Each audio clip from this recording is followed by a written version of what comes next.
Hi, Damien here for Automotive Superstore. DSP, or Digital Signal Processing, is one of the most essential and effective tuning tools you can add to your car to make it sound truly incredible. Let me show you what DSP is and how you can add DSP to any system, factory or aftermarket, and unleash incredible sound quality.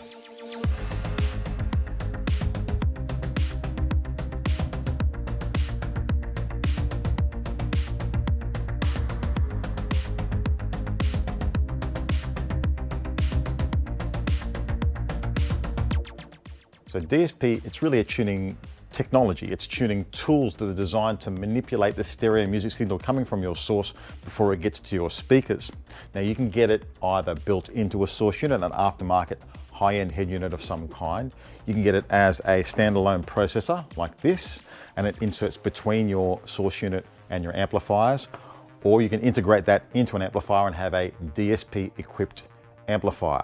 Just bear in mind that head units that have DSP built in can be better than head units that don't, but they're not really going to have the same tuning tools, the same potential as a standalone processor or even the DSP built into some of these amplifiers. So while DSP in some head units is good, I'm not going to focus on those in this video. I want to focus on DSP processors and DSP amplifiers. What's also important is it doesn't matter whether your car is a completely factory standard car. It has the factory integrated head unit, the factory speakers, or you've got an aftermarket system. You can upgrade to DSP for either of those and keep them exactly how they are, just adding DSP, and get a huge sound quality gain. Now, to understand DSP a bit better, let's talk about what a non-DSP system is, which is probably what you're working with right now in your own car. So if you've got a factory sound system that's completely standard, you'll have the integrated head unit, you'll have some front speakers and some rear speakers, and if you're really, really lucky, you might have a subwoofer. For system control, you'll have at least treble and bass to turn up and down, but when you do those, it affects every speaker in the car simultaneously. You probably can't adjust the subwoofer independently of the main speakers. You certainly can't control the filtering to each speaker, so you can't control, you can't take away the bass from the main speakers, and you can't adjust the low pass filter for the subwoofer at all. For control of front and back and left and right, you've got fader and balance, and that's probably about it. And even an aftermarket sound system, it might add even something as fancy as a 15-band EQ to the mix. But again, all of those EQ bands affect every speaker all simultaneously. It's not ideal. And if you've got some sort of low or high pass filter, you're going to be very limited in the range you can adjust those filters in, as well as the slopes that you can choose from to adjust them with. And so without DSP, your hands are kind of tied as to how much you can do to help your speakers sound amazing. And so how will a DSP system improve on that? The easiest way to think of it is, with a DSP system, you have literally unlimited control of anything you want to do to tailor the sound for each individual speaker without affecting any other speaker in the system. So crossovers are the primary benefit of DSP. Here's a typical tuning screen for DSP, showing frequency from left to right. Here we've got bass, mid-range, and treble. On the left-hand side's amplitude up and down. And here is the response of a tweeter in, say, a factory system. Here is the tuned frequency response from the DSP, showing that you get a lot more information in this area here and a much steeper slope. In a three-way component set, you'll have a small mid-range, and it will just get all frequencies like this. It'll get all the upper frequencies and all the lower frequencies. Here's the tuned crossover for that we can do. We can take away the low frequencies and the highs and just put it in its appropriate band. So here's where the tweeter ends and where the mid-range begins. A mid-woofer would be the same. It gets all frequencies in a factory system, so it's got to play all this information up here and all this low bass information, but the tune filter in the DSP will take away those and it'll just play this band here, just leaving the subwoofer again to play from here and down. The beauty of the DSP is you can adjust anything you want. You can change the slope, you can change the frequency, and you can change the alignment. And if you really want to be pinpoint, you can jump in and put any frequency you want into any filter. It really has infinite control. Then there's the parametric EQ. It comprises typically up to 31 bands of EQ per channel. It will be parametric EQ, which means you can adjust not only the boost level or cut, you can adjust the center frequency precisely. You can also adjust what's called the Q or the curve, the broadness or narrowness of the boost or cut that you're applying. And that's how you can specifically target the frequency response irregularities that you'll find and tune them out so you have perfectly flat and smooth response from frequency to frequency throughout the pass band. Then there's time alignment or time correction, and that is the ability to delay any speaker in the car compared to any other one digitally in the system. The philosophy behind that is that the driving position has a different distance to each speaker in the car, and so you can delay the ones that are closest to you so that the sound from them will arrive at the listening position at the same time as the ones farthest from you. Now, you can use that in different ways depending on how you like your system arranged, but one of the popular ways, if you've got, say, separate tweeters and mid-range drivers up front, they're all slightly different in time from you in arrival time. They're also slightly different in amplitude in their output relative to each other. You can use a combination of the time correction and the individual channel level control to make sure that each of those speakers' arrival intensities and times match precisely. Now, what's kind of important to mention here is it doesn't really matter which brand or which price point or how many channels or how advanced the standalone DSP or DSP amplifier is.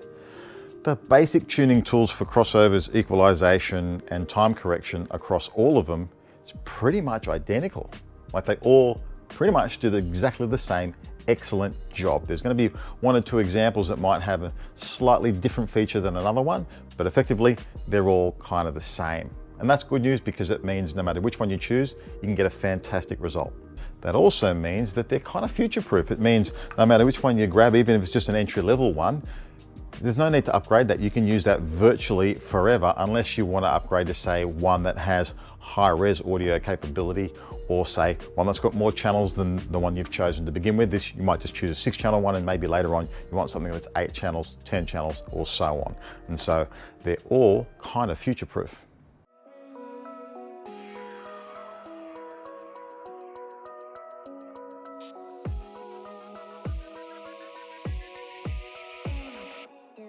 Let's talk about how we actually add DSP to the car in a practical sense. Here are two examples of standalone DSP processors, one from Cerwin-Vega and one from Alpine. If you're already happy with the amplifiers you've got in your car and you've got a factory head unit or an aftermarket head unit, you choose the appropriate DSP processor that's got the number of channels you require, and it inserts between your source and your amplification. Now, you either connect that using, if you've got an aftermarket source, you'll be using RCA, and they'll have RCA inputs and outputs on the DSP processor. Alternatively, if you've got a factory sound system, you might be using speaker level input. All the processors can accept a speaker level input and give you RCA pre-out to your amplifiers, and away you go. Alternatively, if you don't own an amplifier yet, you can just get the amplifier with the DSP built in. Now, here's an example here from Ground Zero. It's a 5-channel, so it'll drive an entire sound system. And next to it, I've got a traditional 5-channel amplifier from Ground Zero. It looks identical. It's the same power output from both of these, except one has DSP built in, one has a traditional crossover system built into it. So let's look at the traditional one first.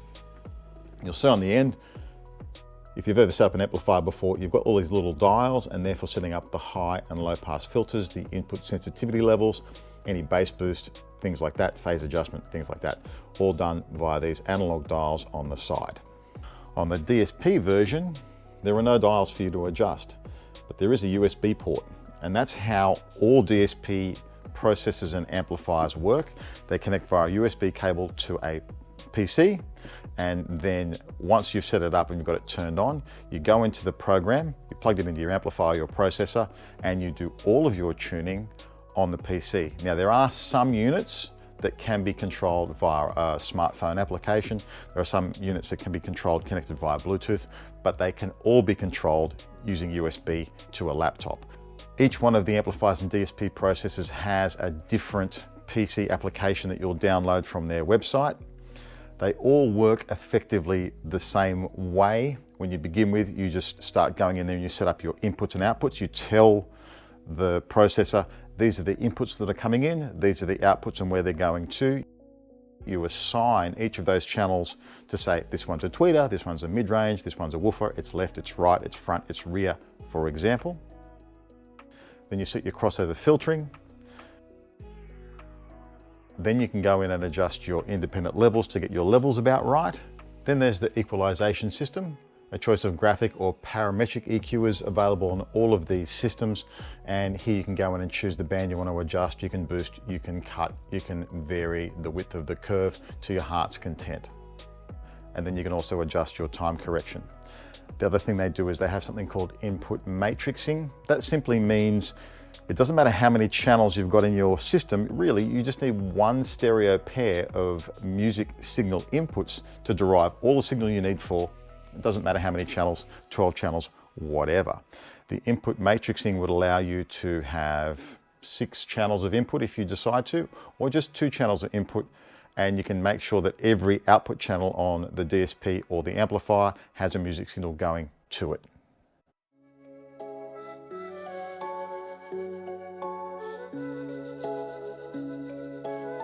So if you're still with me, you're probably wondering which particular DSP is going to be right for your application. Now, I don't know for everybody because every single car, every single application is different.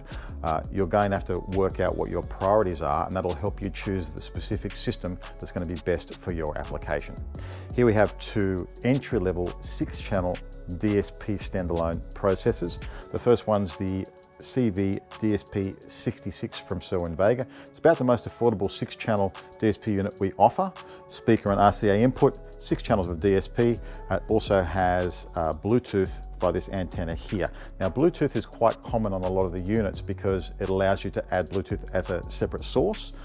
And that, for example, if you had a marine application or you had a tractor or something like that where you didn't want to have a source unit, or there wasn't the ability to have a source unit, you can still have your phone as the source. That's providing your music and your volume control. You can have your DSP, amplifiers, and your speakers. And so, yeah, the Vega's the entry-level entry point price-wise for 6-channel full comprehensive DSP. Next to that's the Alpine PXE C60-60 or the Optim 6. Now, this is a step up from the standpoint that it comes with a remote controller. This is the Rux controller. This gives you volume control, the ability to cycle between different DSP presets that you might want to save. I think it's got a total of 6 presets you can adjust to. It also is high-res audio capable, and so if you're into high-res audio and you've got high-res capable amplifiers and speakers in your system and a high-res capable source unit, this will provide that level of resolution for playback, and that's one of the big step-ups that Alpine provides. Alpine actually has one of the widest range of DSP and DSP amplifiers of any brand in the world. If they don't have anything for your car, there's a problem because they've got everything. So these are the 2 entry-level aspects for DSP to add to a car that doesn't have DSP but already has an amplifier array. When shopping for a DSP on our website, a great way to start is to look at the total number of output channels you need. Let's just say it's 6, and here are a number of 6-channel specific DSPs we offer. If I click the compare icon in the top right corner of each of these units here, I can then compare all those in a chart. It's a great way at a glance to look at the differences between the different models. Here you can check for features you may or may not need, for example Bluetooth, whether it comes equipped or it's optional, the different equalizer types, the different crossover specifications. You can see here the JL Audio doesn't really have a crossover, and that's because it's not really a full DSP, it's more an OEM integration device to help you turn a factory sound system back into something that you can use to send to amplifiers. You can also compare stuff like how many speaker channels can be fed into the unit, how many total channels of output there are, how many RCA inputs and outputs there are,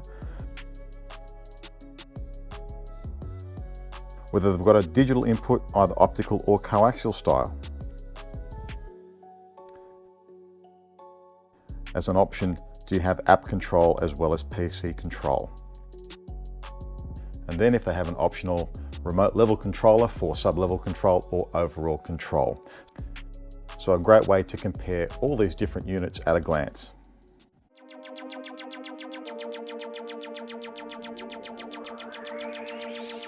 Now the next two are what I'd consider a great entry-level DSP amplifier to upgrade an OEM sound system that's got no aftermarket parts in it whatsoever. Super affordable, especially the Alpine solution here. This one's under $300. It's the PXE M60-4, and the JBL unit here is the DSP 2544, I think it's called. They both have a 25 watt RMS by 4 amplifier built in, but they're both 6 channels of DSP, which means there's an extra 2 channels of RCA pre-out to run to an additional amplifier.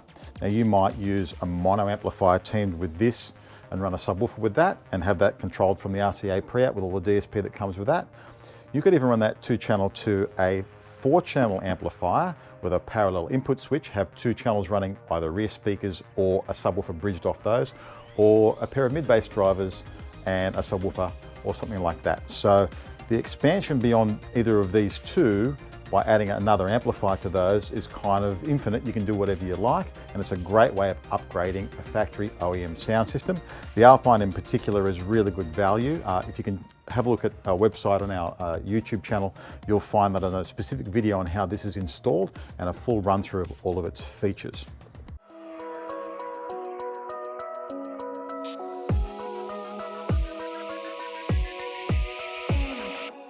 Both of these examples are amplifiers that can drive the entire sound system, but they're slightly different, but both at a very close price point. The PXE C80-88 is otherwise known as the Optimate in Alpine language, high-res capable, and this one here, I don't have the actual unit itself because it's installed in my own car. That's how much I love these units. This one here is an 8-channel DSP unit with 8 channels of amplification, but uniquely also has 8 channels of RCA pre-out. So you could use it as an amplifier itself, but if you decided later to upgrade to more power, keep this as a processor, keep all the settings, and instead of using the internal amplifier, just go from the RCA pre-outs to external amplifiers for more power. It's very unique in that feature. Now, Alpine rate this one at 6 times 50 watts RMS plus 2 times 150 watts RMS into 4 ohm loads. You might be tempted to try and drive the subwoofer off those 2 larger channels. I wouldn't do that. They're probably not quite powerful enough for that. Its ideal application is what I'm using it in my own car. And I have tweeters, mid-range drivers and mid-bass drivers in the front, so a 3-way front stage and then rear fill. What I've got is 4 of the 50 watt channels running the tweeters and mid-range drivers, the 2 bigger 150 watt channels running the mid-bass drivers in the doors, then 1 remaining 50 watt channel I've got driving both rear speakers. I've used the input matrixing to make that a mono signal. That leaves me 1 RCA channel left over that I've assigned as subwoofer, and I'm running that to an external mono amplifier, and then I'm using a subwoofer off that. And that gives me the extra channel, and that's also got full DSP on it to run the subwoofer. And that's an ideal way to run the Optimate setup. The other alternative is to go with a traditional 5-channel like the Ground Zero I showed before. This is the Mini 5 DSP. It's a fantastic unit. Actually, I think one of the best value 5-channel amplifiers that we sell, bar none, given the capabilities of the DSP in this one. Rated power is 75 watts RMS by 4 into a 4 ohm load from the front and rear channels. The mono channel can do as much as 500 watts RMS into a 1 ohm load. But what's really interesting about this amplifier, if you have a look, it has a set of RCA pre-outs that are also fully DSP enabled. So you could, for example, add the Mini 2 2-channel, assign those 2 RCA pre-outs as mid-bass outputs and have a 3-way front stage. Or you could assign that rear fill and run them as rear fill or something like that. So that gives you the flexibility of adding additional amplifiers and still having the power of that DSP built in, and that's an awesome touch from this amplifier.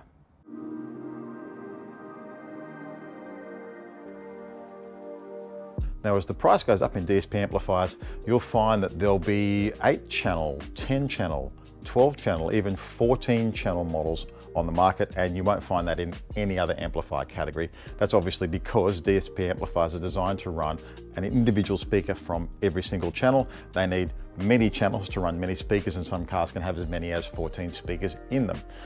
A good example of a high-end amplifier would be the Helix range. This is the P6 DSP, but there's also a P12 DSP that's the same price.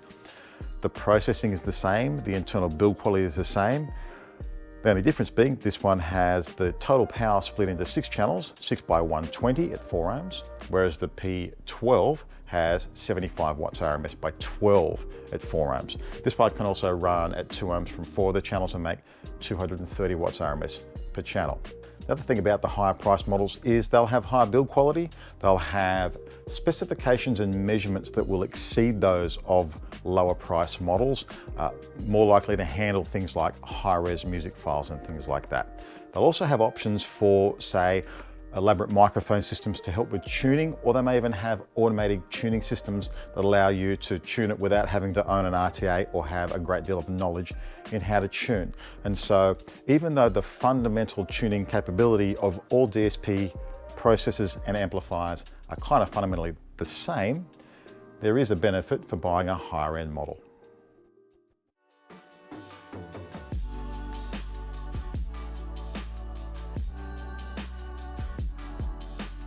So there's your deep dive into DSP and how it can make your car sound truly incredible. If you want to grab one of these processors or DSP amplifiers, there'll be a link down below that'll take you through to our website. While you're down there, like and subscribe as always, and I'll see you next time.